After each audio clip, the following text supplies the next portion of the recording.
ईद उल फित्र के मौके पर इस नीयत के साथ कि शहर के कोविड फ्रंटलाइन वर्कर्स, म्यूनिसिपैलिटी एहलकार, पुलिस एहलकार व इसी तरह दीगर बरादरान वतन भी ईद से लुत्फ़ अंदोज़ हों, इनमें रियासत का मारूफ इदारा मुस्लिम इंडस्ट्रियलिस्ट्स एसोसिएशन की जानिब से ईद की बिरयानी तकसीम की गई।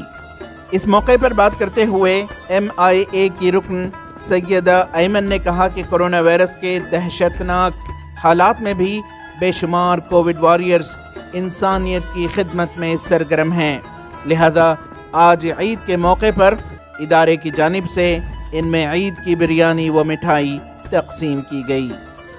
की तरफ से आज ईद के मौके पे हमने सोचा कि हम अपनी खुशियाँ फ्रंटलाइन वर्कर्स के साथ बांटेंगे। BBMP officers, police officers, frontline workers जैसे volunteers, on ground volunteers, doctors, nurses, उन सबको थैंक यू बोलने के लिए हमने अपनी खुशियाँ बिरयानी उनके साथ बांटी थ्रू बैंगलोर स्टाइल में।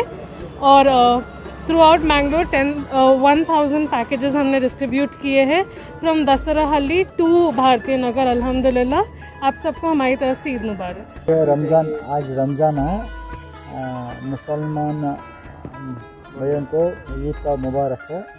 और ये मुस्लिम फाउंडेशन वाले अभी स्टेशन को फूड दिया है, वो थैंक्स फुल देम, फूड और वाटर दिया है, सबको ईद मुबारक है। ETV भारत के लिए बेंगलोर से रफ़ीक जब्बार की रिपोर्ट।